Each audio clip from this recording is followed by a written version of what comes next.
Assalamualaikum warahmatullahi wabarakatuh. Halo semuanya, perkenalkan nama saya Amanda Putri Amelia. Saya mahasiswi program studi bimbingan dan konseling Islam semester 5.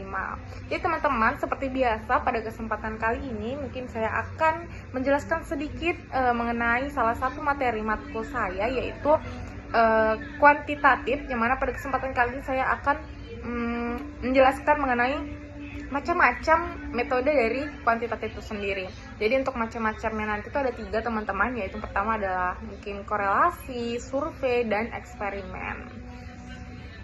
Teman-teman, mungkin kita langsung masuk aja ya teman-teman. Untuk metode yang pertama yaitu metode survei. Yang pertama adalah untuk tujuan dari metode survei ini sendiri adalah untuk mengumpulkan data dari populasi atau sampel untuk mendeskripsikan atau menganalisis fenomena tertentu. Untuk desainnya adalah menggunakan kuesioner atau wawancara untuk mendapatkan data dari banyak responden. Analisisnya bisa berbentuk deskriptif atau korelasional, tetapi teman-teman hal ini untuk metode ini tidak dapat untuk menentukan hubungan sebab akibat secara langsung. Jadi teman-teman, untuk survei ini sendiri akan ketika kita menanyakan pendapat atau pengalaman banyak orang melalui kuesioner tadi teman-teman, atau daftar pertanyaan seperti wawancara. Seperti misalnya ingin tahu berapa banyak orang yang suka kopi, seberapa besar pengaruh sesuatu, bla bla bla gitu kan. Kita dapat mengumpulkan jawaban dari ratusan orang dan menghitung berapa persen sih suka atau tidaknya terhadap sesuatu, seberapa besar sih pengaruhnya, bla bla bla begitu teman-teman. Dan data ini pastinya akan berbentuk angka yang bisa dihitung untuk melihat pola ataupun tren sesuatu. Kita masuk ke slide selanjutnya, yang mana pada slide selanjutnya ini mencantumkan 5 contoh jurnal yang menggunakan metode survei, teman-teman. Yang pertama adalah profil kematangan karir peserta didik SMK berdasarkan survei cross sectional. Jadi teman-teman, pada judul ini dia berfokus seberapa besar sih, bagaimana sih bentuk profil kematangan karir pada peserta didik SMK berdasarkan survei tadi. Yang kedua adalah survei minat dan motivasi mahasiswa dalam perancangan karir. Jadi seberapa besar sih pengaruh dari minat dan motivasi mahasiswa dalam perencanaan karir. Yang ketiga adalah studi kematangan karir siswa kelas X, kelas 10, jurusan teknik alat berat SMK. Jadi seberapa besar sih kematangan karir siswa pada kelas 10 pada jurusan teknik alat berat gitu, pada tingkat SMK.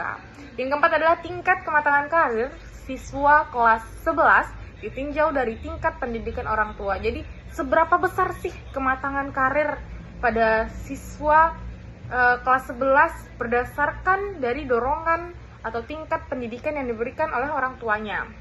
Yang kelima adalah survei perencanaan karir dan kematangan karir mahasiswa tingkat akhir, yang mana pada judul ini seberapa matang sih untuk perencanaan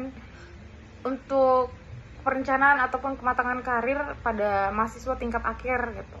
Jadi begitu teman-teman, itu merupakan contoh dari jurnal yang menggunakan metode survei. Selanjutnya kita masuk ke slide selanjutnya, yang mana ini mencantumkan metode korelasi. Untuk tujuan dari korelasi ini sendiri teman-teman, yaitu penelitian hubungan atau asosiasi antara 2 variabel atau lebih tanpa adanya manipulasi variabel, teman-teman. Untuk bentuk desainnya adalah statistik terhadap data yang diperoleh melalui survei ataupun sumber lain untuk melihat seberapa kuat hubungan antara variabel. Dan korelasi ini menggunakan analisis koefisien korelasi seperti misalnya Pearson untuk mengukur kekuatan dan arah hubungan. Jadi dapat kita simpulkan teman-teman bahwasanya korelasi itu mencari tahu apakah 2 hal ini mempunyai hubungan. Contohnya, apakah lama waktu belajar berpengaruh pada nilai ujian? Kita tidak mengubah apapun teman-teman, hanya melihat data ada dan menghitung apakah ada hubungan yang erat antara dua hal tersebut. Namun teman-teman, korelasi tersebut tidak membuktikan juga sebab akibat, hanya menunjukkan bahwa keduanya berjalan bersama-sama atau tidaknya. Betul. Nah, pada slide ini teman-teman saya juga ada mencantumkan 5 jurnal yang menggunakan metode korelasi. Yang pertama adalah hubungan kematangan karir dengan quarter life crisis pada mahasiswa psikologi. Kedua adalah korelasi tingkat perhatian orang tua dan kemandirian belajar siswa dengan aspek kematangan karir. Yang ketiga adalah hubungan kematangan karir dengan quarter life crisis pada mahasiswa tingkat akhir Win Arranier. Yang keempat adalah hubungan antar motivasi belajar dan perencanaan karir siswa SMA Islam. 5 adalah korelasi minat dan motivasi belajar siswa dengan kematangan karir, teman-teman. Itulah tadi contoh-contoh dari jurnal yang menggunakan metode korelasi. Yang selanjutnya adalah metode yang terakhir, teman-teman, yaitu metode eksperimen. Jadi untuk tujuan dari metode eksperimen ini sendiri, teman-teman, adalah untuk menguji hubungan sebab akibat dengan mengendalikan dan memanipulasi variabel independen serta mengamati efek pada variabel dependen. Untuk bentuk desainnya sendiri melibatkan kontrol terhadap variabel lainnya dan memanipulasi pada kelompok eksperimen dan kontrol. Analisisnya menggunakan pengujian statistik untuk melihat pengaruh perlakuan. Jadi begitu, teman-teman. Dapat kita simpulkan dari eksperimen ini sendiri adalah metode yang paling mirip dengan percobaan laboratorium, teman-teman. Kita dapat mengubah satu hal, misalnya jenis metode belajar, dan melihat pengaruhnya pada hasil belajar siswa. Metode ini pun dilakukan dalam kondisi yang terkendali pastinya untuk memastikan bahwasanya perubahan yang diamati benar-benar karena hal yang kita ubah tadi. Jadi kesimpulannya, intinya teman-teman, semua metode yang tadi itu menggunakan angka dan data yang dihitung menjawab